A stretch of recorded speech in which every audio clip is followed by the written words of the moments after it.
Hey everybody, how's it going? So today we've got a very special guest here at Toman Gearhead University from the Adam Neely Show, Mr. Adam Neely. How's it going, Adam?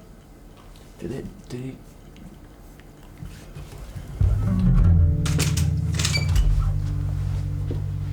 What a whiny bitch.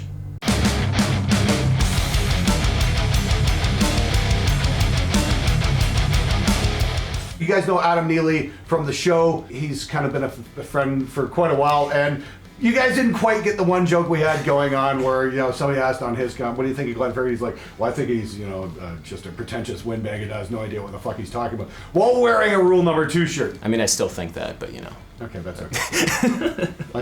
I still think one day you're going to learn how to tie your shoes. Oh. Good luck with that. You can meet that challenge.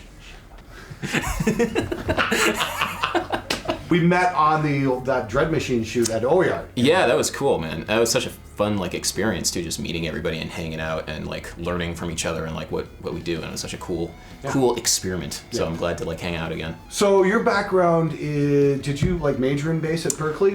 I did major in bass at Berkeley. I played bass at Berkeley, and I've been playing bass just as a session bass player in New York for maybe about 8 years now. So wow. So you're doing studio session work? Not so much studio session, but if in Broadway musicals they need a bass player, or if a pop act needs a bass player in the background, I'll play bass for them. You've done gigs on Broadway? I have done a couple. Okay. That's impressive.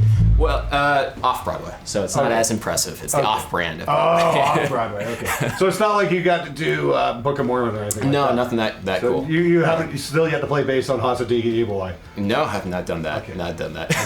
Right. I gotta admit, I'm not really a Broadway kind of guy, but I did go see that, and that was damn impressive. It was, yeah, and that's the thing that I love about it, is because it's a bunch of people who are super pro about it, who go about making music and are really serious about it. And if the music is not your jam, at least you're among people who really care about trying to make it work, and that's right. What's so exciting about it for me. So Exactly. Yeah. Whereas I come from very much a working class town where kids are putting bands together and they put the friend on bass guitar who's the shitty guitar player.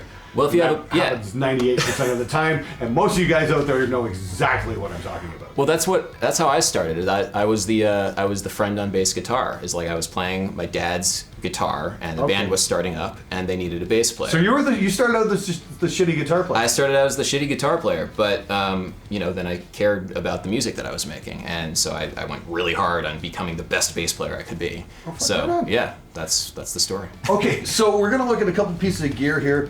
We've got the Markbass Ninja 102 250. Little Mark, yep, this guy. Okay, Cool. I have no idea what the fuck it is, but no, Markbass is a brand I've been aware of for quite a while. They've been around for a number of years, and they make some pretty damn good bass gear. I've seen a lot of bands, smaller bands, club bands playing clubs, that kind of thing, bring a lot of bass gear around. And I gotta say, the tone coming out of this thing, it's pretty wicked. For a 2x10 cab, we're getting a thunderous.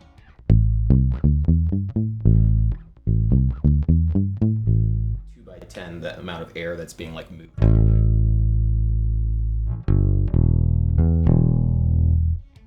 You can hear the lights rumbling and rattling in the back of the room. Yeah, that's great. This thing moves some air. It's great. That's really fucking impressive.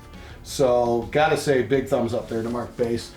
Like I said, it's been a brand that's been around for a while, and definitely some quality gear there. So it's kind of different, cool to get something a little bit different on the show every once in a while for the bass. For sure, and my experience occasionally playing these, I feel like this stuff is generally geared to, I would say, jazz fusion players. My friend Evan Marion is a Markbass artist. Oh, really? Yeah, and he loves it. It's great stuff. But I've used it. I've played his bass or his amps a couple times, and they're great for a bunch of different things. So, well, I've seen these things show up at metalcore gigs and that kind really? of stuff. Oh yeah, Yeah. Oh yeah. Oh, man, yeah. 4x10s usually, but yeah. Well, I like tech metal, that kind of stuff. Yeah, I've seen a lot of Markbass stuff. Yeah. Showing up those gigs. But it's bass. It's in metal, so it's low priority. Oh, I'll just get that. But shockingly good tone. Now if we can only find a few guys who know how to play the instrument, that's the trick. So what do we got here? Tell us more about what's going on with the guitars here. These are basses, Glenn, by the way. Yes, bass guitars. Bass guitar. Oh, okay. Yeah. Just in case you didn't know what these were. Oh, I see. Okay, yeah. I just looking at the tuning system here. Yeah. Oh, this is the end pin. Okay, that's how we tune down here. Yeah. That's cool. The guy who makes this. This is Fay. These are the Fay basses. These are sick beyond belief. Look at these. Yeah, he was telling me like the original models were headless. Okay. But people didn't like the look of the headless. Sure. They liked the look of actually having a headstock, and I kind of have to agree. I kind of don't like the look of the headstock.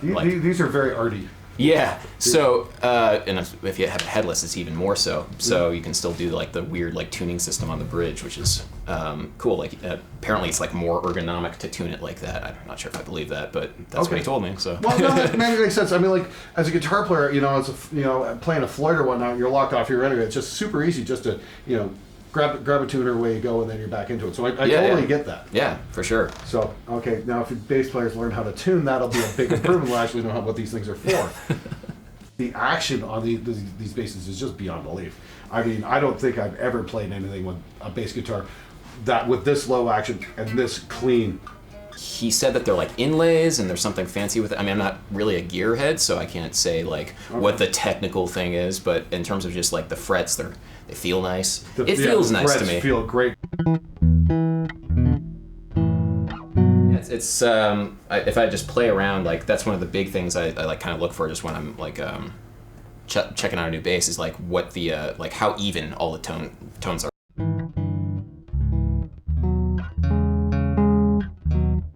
Glenn dialed in to be a super metal tone, so I'm gonna change it just a little bit. Turn the bass down a little bit, turn the low mids up a little bit, turn it a little jazzier. He's gonna shrink the balls down a little bit so they're more Adam sized. Let it rip, man. Let's see what you got. Cool. Do you want the 5-string or the 4? No, I'll play here. So yeah. He's gonna get confused.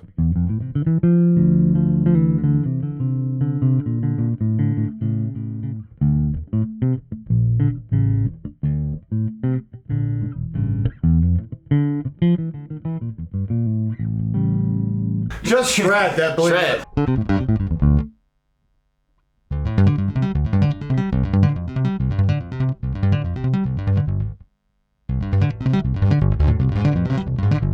We gotta mention though, these basses go for about 4,000 euros, so it's very important we don't drop these. Yeah. They're just so awesome. They're nice. I love playing a good boutique bass, and this is like the top.